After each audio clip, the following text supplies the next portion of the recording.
মেজাজি আর হাকিকি। আবার সেই পুরনো কথায় ফিরে আসছি।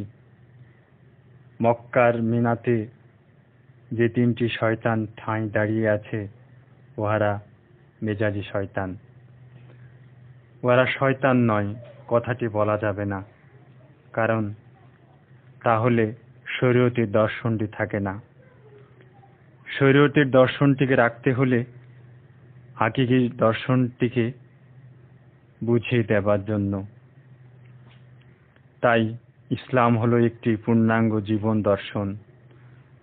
দর্শনে প্রয়োগ থাকে, অনুষ্ঠান থাকে, নানা রকম বিধান থাকে, কিন্তু চরম পর্যায়ে ইসলাম হলো একটি পরিপূর্ণ জীবন দর্শন। মক্কায় যে প্রথম পূর্ণাঙ্গ মানুষ আদম কর্তৃক বসানো হয়েছিল একটি ঘর, সেই ঘরটির নাম কাবা শরীফ। মাটি বা পাথরের ঘরে কখনো আল্লাহর জাতি নূর না থাকলেও ধরে নিতে হবে যে কাবাতে আল্লাহর জাত নূর আছে। এই ধরে নেওয়াটাই শরীয়ত।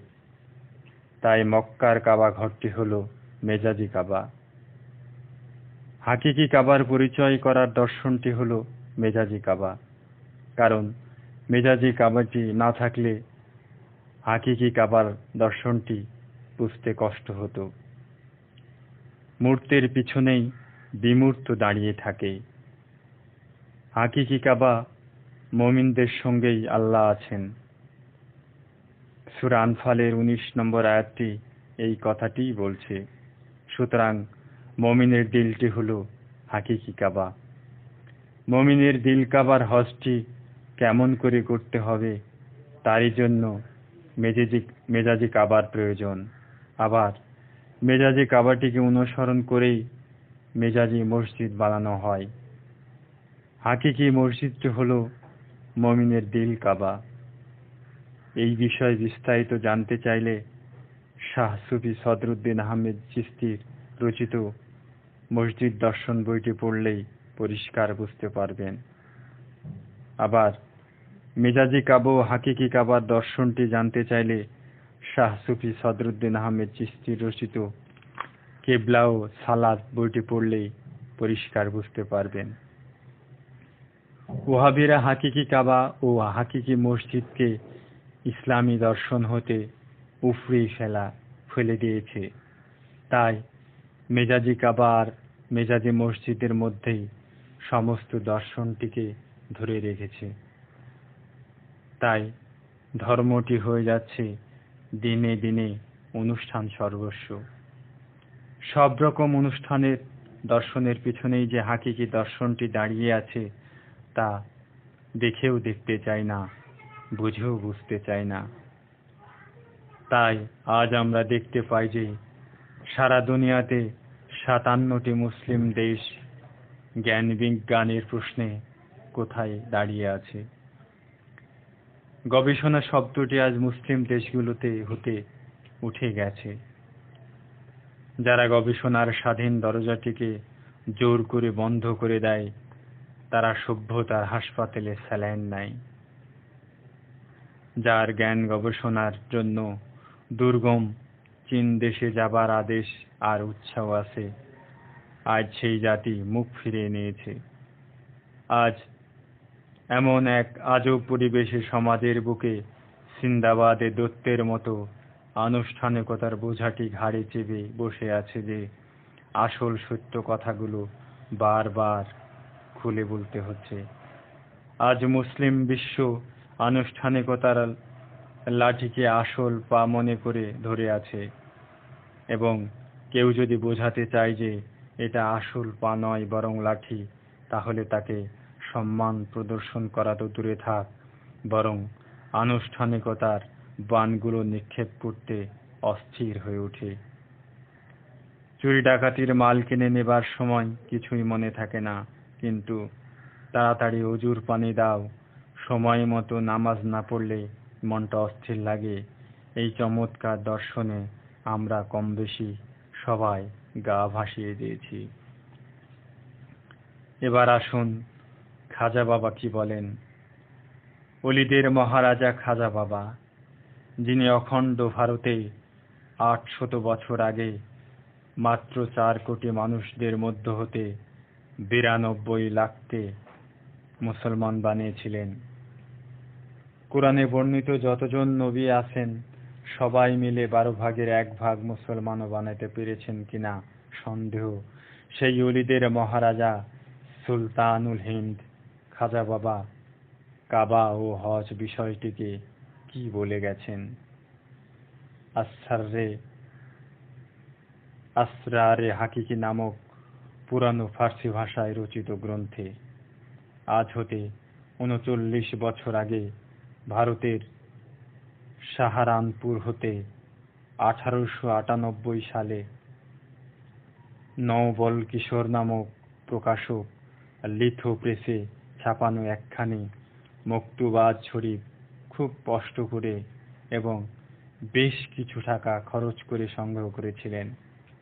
কিন্তু ভাগ্যের নির্মম পরিহাস, গ্রামের বাড়িতে আগুন লেগে ফার্সি ভাষায় রচিত বহু মূল্যবান বইগুলোর সঙ্গে আসরারে হাকিকি বইটি পড়ে যায়।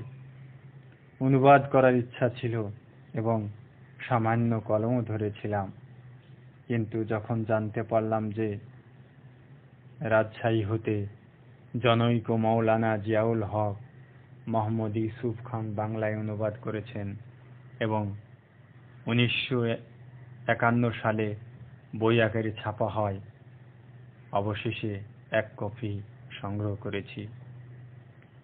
আরও কিছু পরে জানতে পারলাম যে শাহ সুফি বাবাজান মৌলানা লাল মিয়া বয়াতি এবং শাহ সুফি বাবাজান মৌলানা আব্দুল হালিম বয়াতির পীর সাহেব অধম লেখকের প্রান্তীয় বন্ধুবর মোনাজেরে আজম আসরারে কবির মেহতায়ে মারিফত হযরত শাহ সুফি বাবাজান মৌলানা ইসরাইল চিশতির কাছেও খাজার আসরারে এলাহি ছিল।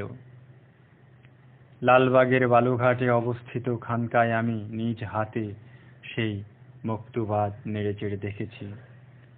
আমার আসরারে এলাহির ১৯৯২ সালের ২৬শে ডিসেম্বর বাড়িতে আগুন লেগে পড়ে যায়। এদিকে পীর সাহেব পর্দা নিলেন। জানি না সেই অমর গ্রন্থটি বাবাজানের পুত্রদের কাছে আছে কিনা, কারণ আর কোনো যোগাযোগ নাই। পরম শ্রদ্ধেয় ভাইজান জনাব জিহাদুল ইসলাম, যিনি আজমিরের মক্কা হজের খাদেম বাবা শাহ সুফি ফারুক হোসেন চিশতির মুরিদ ছিলেন, তিনি সাহস করে দিওয়ান সহ বাংলায় অনুবাদ করেন। অনেকদিন যোগাযোগের অভাবে আমি জানতে পারি যে মূল বইটি শাহ সুফি বাবা ইসরাইল চিশতির কাছে আছে। তাছাড়া ভাবতে পারি না যে তিনি এমন বিশাল কাজে হাত দেবেন। জানতে পারলে অথবা আমাকে জানালে বলে দিতে পারতাম। কি করব, সবই তো তকদিরের খেলা। আমি এখন খাজা বাবার কিছু কথা তুলে ধরছি। আগেই বলে রাখা ভালো যে খাজা বাবা যে কথাগুলো বলেছেন উহা তিনি গঞ্জে মাখফি তথা রহস্য জগৎ হতে দেখে নিয়ে বলেছেন। মহানবী ওমর ফারুককে এই বলে উপদেশ দিতেছেন যে, মহানবী বললেন, হে ওমর, দৃঢ় বিশ্বাস রেখো যে ইনসানের দিল খানায়ে কাবা এবং মুমিনের দিলে আল্লাহর আরশ। এই দিল কাবার হজ করা প্রয়োজন। হযরত ওমর জিজ্ঞেস করলেন, হে আল্লাহর রাসূল, দিল কাবার হজ কিভাবে সম্পন্ন করতে হয়?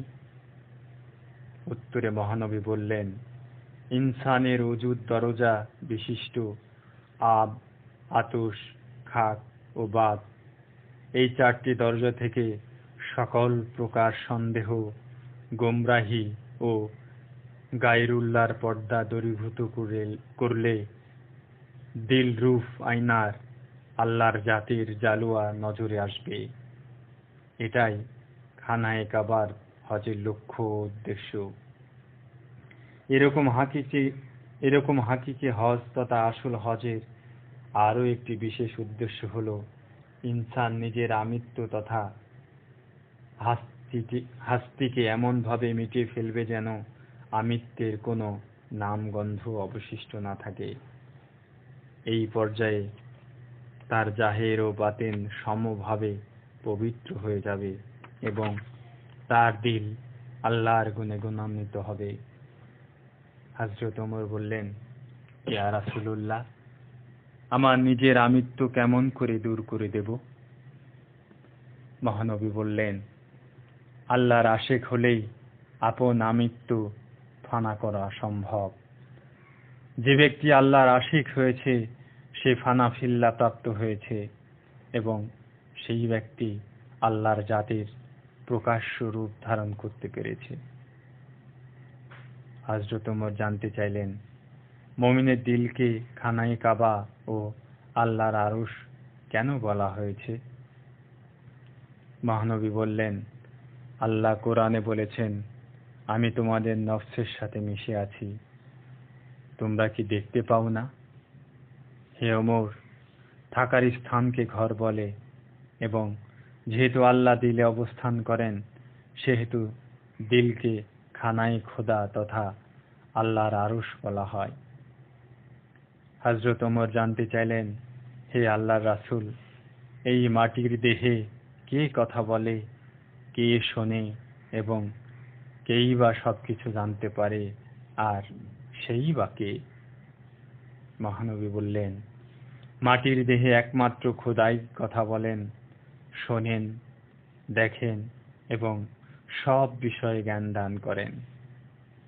হযরত ওমর জানতে চাইলেন, আপনি কি সেই জাত পাকের প্রকাশ্য রূপটি নন? মহানবী বললেন, আমি মিম ব্যতীত আহম্মদ। হযরত ওমর জানতে চাইলেন, কাবায়ে দিলের হজ কে করতে পারে? মহানবী বললেন, দিল কাবার হজ সেই বান্দাই করতে পারেন যে নফসের পর্দাগুলো দূর করতে পারে এবং বান্দা ও খোদার মধ্যে আর কোনো পর্দা থাকে না।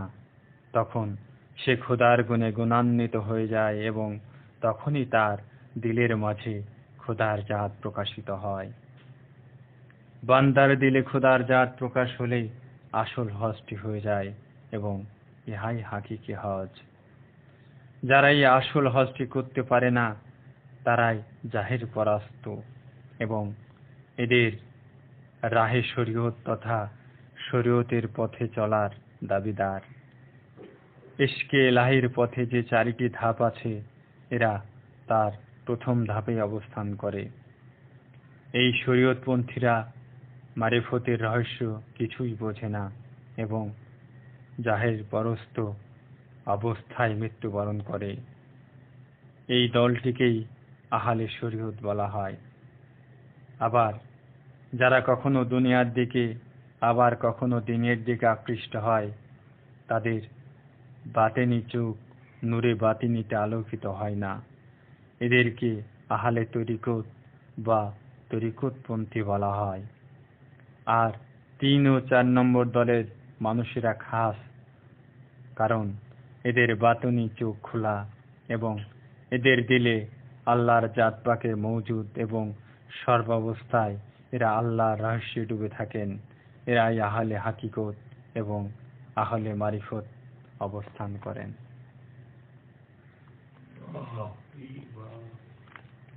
Very, very long.